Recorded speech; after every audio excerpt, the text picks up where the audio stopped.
പോവാണ്ട് എന്നാ പറയാം. ഇപ്പോഴും എന്നോട് MLA പറഞ്ഞു, ഞാൻ തിരക്കിട്ട് പോവാണ്, മരിച്ച വിട്ട് പോവാണ്ട്. എല്ലായിടത്തും മരണം ഇന്നൊരു വിഷയമല്ല. മുതാനുൻ കസീറം, മരിക്കുക തന്നെ. അതുകൊണ്ട് മരണമെന്റെ കല്യാണം പോലെയായി മാറി. അതൊരു വിഷയമല്ലാതെ വളരെ ചിന്തിക്കണം. അള്ളാഹു നമുക്ക് ബോധം നൽകട്ടെ. വളരെ ചിന്തിക്കണം. അവനവന്റെ മരണത്തെ കുറിച്ച് ആലോചിക്കുക. എന്നെങ്ങോട്ട് ഞാൻ മരിച്ചു, എന്റെ മൂക്കിൽ പൊങ്ങി വെച്ചു, എന്റെ നെഞ്ചത്ത്, എന്റെ വയറ്റിന്റെ പുറത്തൊരു ഒരു എന്തെങ്കിലും ഒരു കനമുള്ള സാധനം എടുത്തു വെച്ചു, എന്റെ താടയടക്കം കെട്ടി, എന്നിട്ട് എന്നെ എല്ലാം കഴിഞ്ഞ് എന്നെ കുളിപ്പിച്ചു, കഫൻ ചെയ്തു, കൊണ്ടുപോയി. എപ്പോൾ ഞാൻ പോയാലും അടുത്ത മിനിറ്റിൽ ഞാൻ ഇങ്ങോട്ട് വരും, അങ്ങോട്ട് പോയാൽ അങ്ങോട്ട് വരും.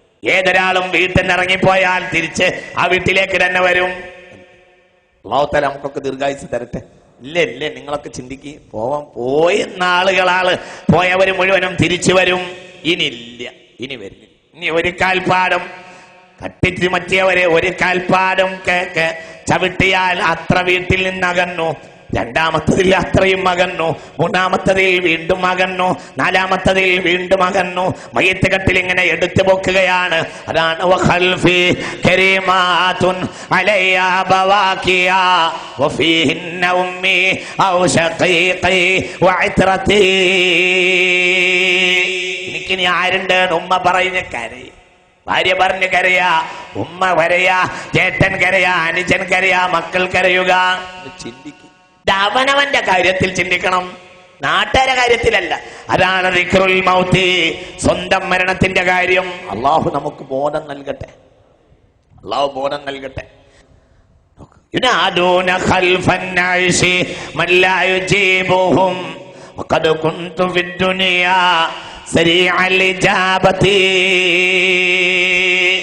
പേര് പറഞ്ഞ് വിളിക്കുകയാണ്. മോനെ, കുഞ്ഞിപ്പ, കുഞ്ഞാപ്പ, ഇങ്ങനെ വിളിക്കുക. എല്ലാരും വിളിക്കുകയാണ്. എന്റെ കുട്ടിയാണ്, എന്റെ മോനാണ്, എന്റെ മാണിയാണ്, എന്റെ മാനാണ്, ഇങ്ങനെ വീട്ടിന്ന് വിളിച്ചു പറഞ്ഞു. മലബാറിൽ പൊതുവേ ഒരു ഓമന പേര് വിളിക്കുന്ന ഒരു ശൈലിയുണ്ട്. ഇതിങ്ങനെ വിളിച്ചു പറയും. ആരാ വിളിക്കുന്നത്? ഉമ്മയും ചേട്ടന്മാരും ചേട്ടത്തിമാരും പെണ്ണുങ്ങളും ഭാര്യയും അടക്കമുള്ളവർ. ഞാൻ ആ ഒരു വിധിക്ക് ഉത്തരം നൽകണമെന്ന് എനിക്കുണ്ട്. പക്ഷേ എന്റെ നാവ് പൊങ്ങുന്നില്ല. ഞാനാകട്ടെ അവർ വിളിക്കുന്ന മുമ്പ് ഉത്തരം പറഞ്ഞവരായിരുന്നു. പരിപാടി കഴിഞ്ഞാൽ പിന്നെ ആദ്യം മൊബൈൽ ചെക്ക് ചെയ്യുക വീട്ടിൽ നിന്ന്. ഇല്ലേ ഇപ്പൊ നിങ്ങൾ ഈ ഇരിക്കുന്ന ഏറിയ ആളുകളെല്ലാം ചെയ്തിട്ടുള്ളത് മൊബൈൽ തൽക്കാലം സൈലന്റ് ഓപ്ഷനിൽ ഇട്ടിട്ടുണ്ടാവും, പൂട്ടിയിട്ടുണ്ടാവില്ല. അങ്ങനെ തന്നെ അല്ലേ നിങ്ങൾ പറയല്ലേ? 90% അങ്ങനെ ചെയ്യാം. സൈലന്റ് ഓപ്ഷൻ വെച്ചിട്ടുണ്ടാവും, കൂട്ടിയിട്ടുണ്ടാവില്ല. ഇനി പരിപാടി കഴിഞ്ഞാൽ എന്നല്ല, ഇടയ്ക്കൊരു അശ്ഹദു അല്ലാ ഇലാഹ ഇല്ലല്ലാഹ് കിട്ടിയാലും ഒന്ന് എടുത്ത് നോക്കും. അശ്ഹദു അല്ലാ ഇലാഹ ഇല്ലല്ലാഹിന്റെ ഇടയിൽ ഇതൊന്ന് നോക്കും. അതാ ഫോണ് വന്നോ. വേറെ എവിടെയും ഫോൺ വന്നാലും അവന് പ്രശ്നമില്ല. ഭാര്യ വിളിച്ചു, ഉമ്മ വിളിച്ചിട്ടുണ്ടെങ്കിൽ ഒന്നങ്ങോട്ട് മാറി നിന്നിട്ട് എന്തേ അർജന്റ് വല്ലതുണ്ടോ അന്വേഷിക്കും. അതാണ് യുനാദൂന. ഇനി പറയാണ്, എടുത്തു പൊക്കി കൊണ്ടുപോയി. യുനാദൂന ഖൽഫൻ നൈസി, എന്റെ ശവമഞ്ചത്തിനെ കൊണ്ടുപോവുകയാണ്. മല്ലായുജീബുഹും, അവരിങ്ങനെ വിളിച്ച് പറയുകയാ, വിളിച്ച് കേഴുകയാണ്. ഉപ്പാന്ന് വിളിക്കുക. നമ്മളൊക്കെ ചിന്തിച്ചു നോക്കൂ, നമ്മളെ ഉപ്പാന്ന് നമ്മളെ കുട്ടികളെ വിളിച്ച് കരയുന്ന ഒരു ദിവസം എന്താ പരങ്ങും. ചെറിയ മക്കൾ ഇങ്ങനെ വിളിച്ച് കരയുക, ഭാര്യ വിളിച്ച് കരയുക. ഇന്നലെ രാത്രി എന്റെയും കൂടെ നിങ്ങളെയും കൂടെ കിടന്ന പെണ്ണ് വിളിച്ച് പറയുക. തിരിച്ചോ മല്ലായുജീബുഹും, ഒരു വാക്ക് മറുപടി പറയണമെന്നുണ്ട്. ഈ ലോകത്ത് നടക്കുന്ന എല്ലാ കാര്യത്തിന്റെയും ഷുഊർ മരിച്ച മയ്യത്തിന് കൊടുക്കും. പക്ഷേ മറുപടി പറയാൻ സാധ്യമല്ല. എല്ലാവരും അറിയും. ആ ഷുഊറൊക്കെ ആ തടിക്ക് അല്ലാഹു തആല നൽകും. തടിക്ക് ഷുഊർ കൊടുക്കും, പക്ഷെ മറുപടി അറിയാൻ കഴിയും. ഞാനാകട്ടെ വഖദ് കുൻതു ഫിദ്ദുനിയാ സരീഅൽ ഇജാബതി. എന്തിനാ ഞാൻ മൊബൈൽ വാങ്ങിയത്? ഭാര്യക്കിന്നെ എപ്പോഴും വിളിക്കാൻ. അത് ഏറ്റവും കൂടുതൽ ടവറുള്ള മൊബൈൽ നമ്മൾ വാങ്ങുള്ളൂ. ഏതെങ്കിലും ടവർ കമ്മിയുള്ള മൊബൈൽ ആണെങ്കിൽ ആയിക്കോട്ടെ, ഞങ്ങൾ വാങ്ങാം.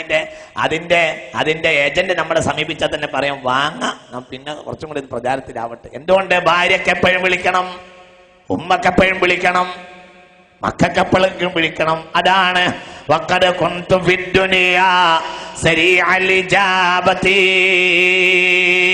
വിളിക്കുന്ന മുമ്പ് ഉത്തരം പറയുന്ന സ്വഭാവം എനിക്കുണ്ടായിരുന്നു. ഇന്നത് നടക്കുന്നില്ല. ഇതാണ് പറഞ്ഞത്. ഇനി ഹദീസിലേക്ക് മടങ്ങി പോവാ. ഇത് ഞാനൊരു ഹദീസിന്റെ അർത്ഥം പറഞ്ഞതാ.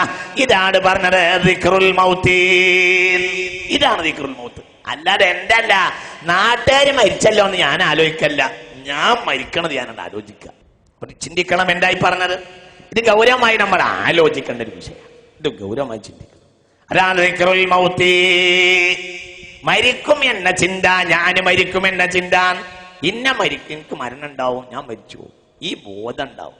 അല്ലാഹു നമുക്ക് ബോധം നൽകട്ടെ. ഹബീബായ നബി പറഞ്ഞു, ഇബ്നു മാജ ഈ ഹദീസ് രേഖപ്പെടുത്തിയിട്ടുണ്ട്.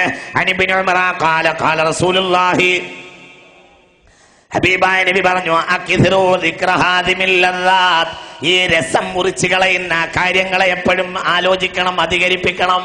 ഈ രസം മുറിച്ചുകൾ എപ്പോഴും രസം മുറിയും, എപ്പോഴും മുറിയാമല്ലോ. എന്റെ ഒരു അയൽവാസി നല്ലൊരു ചെറുപ്പക്കാരൻ 2 ദിവസം പനിച്ചു. 3-ാം ദിവസം രാവിലെ എണീറ്റ് കുറച്ച് വെള്ളം ചോദിച്ചു. ഒരു പാത്രം വെള്ളം കുടിച്ചു. പിന്നെ ചോദിച്ചു ഒരു പാത്രം കൂടി. കഴിഞ്ഞ 2 ആഴ്ച മുമ്പ് 2ാമത്തെ പാത്രം കുടിച്ചു, അവിടെ വീണു, അപ്പം മരിച്ചു. ചെറുപ്പക്കാരൻ, 2 കുട്ടികളെ വാപ്പ, ചെറുപ്പക്കാരൻ, അധ്വാനി, തൊഴിലാളി. അല്ലാഹു തആല മഗ്ഫിറത്ത് ചെയ്യട്ടെ. ആ വീട്ടിലാകട്ടെ വേറൊരു ആൺകുട്ടി ഇല്ലതാണ്. ചിന്തിക്കുക, അത് ഞാനായിക്കൂടെ നാളെ രാവിലെ? ഇത് ഞാനാകും, ഇത് ഞാനാകാം എന്ന ബോധം ഉണ്ടാവണം. നമ്മൾ ചിന്തിക്കണം, ഇത് വളരെ ആലോചിക്കണം. ചെറുവിരൽ കൊണ്ട് കേരളത്തിലുള്ള ലക്ഷക്കണക്കായ മുസ്ലിമീങ്ങളെ നിയന്ത്രിച്ച മഹാനായ ശംസുൽ ഉലമ റഹിമഹുല്ലാ പുതിയങ്ങാടി കിടക്കുകയാ. ചിന്തിക്കണം, ആലോചിക്കണം. കേരളത്തിന്റെ എല്ലാവിധ ഇസ്ലാമിക ഉത്ഥാനതയുടെയും ഏറ്റവും പ്രധാനപ്പെട്ട കാരണക്കാരനായിരുന്ന മഹാനായ സയ്യിദ് അബ്ദുറഹ്മാൻ ഖൈറുൽ ഖൗം സയ്യിദ് അബ്ദുറഹ്മാൻ ബാഫഖി റഹിമഹുല്ലാഹ്, ബഹുമാനപ്പെട്ട ഖദീജ ബീവി റളിയല്ലാഹു അൻഹയുടെ കാലിന്റെ ചുവട്ടിൽ കിടക്കുകയാ. അവരൊക്കെ ഈ ലോകത്തെ സമുന്നതന്മാരായിരുന്നു. അവർക്കൊക്കെ നമ്മളെക്കാൾ വലിയ ജീവിതമുണ്ടായിരുന്നു. പക്ഷെ അവരുടെ കാലം കഴിഞ്ഞു പോയി. ഇനി ഒരു വിളിപ്പാട് നമുക്ക് ബാക്കിയുണ്ട്. ഏത് വിളിപ്പാട് എപ്പോൾ തിരിച്ചു വിളിക്കുമെന്ന ചിന്ത നമുക്കുണ്ടാവണം. ഇതാണ് ഹബീബായ നബി പഠിപ്പിച്ചത്.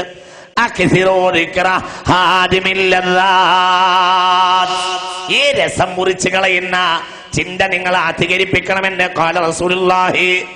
വിശുദ്ധ ഖുർആൻ പറഞ്ഞിട്ടുണ്ടല്ലോ, ഫമൻ യുരിദില്ലാഹു അൻ യഹ്ദിയഹു യശ്റഹ് സദ്റഹു ലിൽ ഇസ്ലാം. അർത്ഥം കേട്ടോളൂ കേട്ടോ, അർത്ഥം കേട്ടോ. ഒരാൾക്ക് അല്ലാഹു ഹിദായത്ത് കൊടുക്കാൻ ഉദ്ദേശിച്ചാൽ യശ്റഹ് സദ്റഹു, നെഞ്ച് വിശാലമാക്കി കൊടുക്കും. എന്താ അതിന്റെ അർത്ഥം? നെഞ്ച് വിശാലമാവുക എന്ന് പറഞ്ഞാൽ നല്ല മൈക്ക് ടൈസന്റെ അത്ര ബോഡി ഉണ്ടാവുക എന്നല്ല അതിന്റെ അർത്ഥം. നെഞ്ചൊക്കെ ഇങ്ങനെ വിശാലാവുക എന്ന് പറഞ്ഞാൽ ഇങ്ങനെ കാഷ്യസ് ക്ലൈന്റെ മാത്രമേ മസിൽ പവർ ഉണ്ടാകുക എന്നല്ല. എന്താ അതിന്റെ അർത്ഥം? കാലു സ്വഹാബികൾ പുണ്യ നബിയോട് ചോദിച്ചു, നബിയെ വമാ അലാമത്തു ദാലിക, ഒരാളെ ഹൃദയം വിശാലമാണ്, ഒരാളെ നെഞ്ച് വിശാലമാണ് എന്നതിനുള്ള തെളിവെന്താ നബിയെ? എനിക്ക് വിശാലമായ ഹൃദയമുണ്ട് എന്ന് എനിക്ക് എങ്ങനെ മനസ്സിലാക്കാം നബിയെ എന്ന് പുണ്യ നബിയോട് ചോദിച്ചപ്പോ കാല, ഹബീബായ നബി പറഞ്ഞു, അൽ ഇനാബത്തു ഇലാ ദാരിൽ ഖുലൂദ്, ശാശ്വതമായ വീട്ടിലേക്ക് എപ്പോഴും മടക്കബോധമുണ്ടാവുക. ഹിദായത്ത് എനിക്കുണ്ടോന്ന് എനിക്കറിയാനുള്ള മാർഗം 3 എണ്ണാണ്. എല്ലാ ദിവസവും 17 വട്ടം നിർബന്ധമായി പറയുന്നുണ്ടല്ലോ. എന്ത്? ഇഹ്ദിനസ് സിറാത്തൽ മുസ്തഖീം. അല്ലാഹുവേ ഹിദായത്ത് നൽകണേ. അല്ലാഹു ഹിദായത്ത് തരട്ടെ. പക്ഷെ ഹിദായത്ത് കിട്ടിയിട്ടുണ്ട് എന്നെങ്ങനെ മനസ്സിലാക്കാം? പുണ്യ നബി പഠിപ്പിച്ചു. അതിന് 3 കാര്യങ്ങളുണ്ട്, 3 മാർഗങ്ങളുണ്ട്. ആ 3 മാർഗങ്ങൾ എന്റെ ഹൃദയത്തിൽ എനിക്ക് സദാ ഉണ്ടെങ്കിൽ എനിക്കുറപ്പാക്കാം എനിക്ക് ഹിദായത്ത് ഉണ്ട്. ഇല്ലെങ്കിൽ ഉറപ്പിക്കാം എനിക്ക് ഹിദായത്ത് ഇപ്പോഴില്ല. അല്ലാഹു കാത്തിരക്ഷിക്കട്ടെ.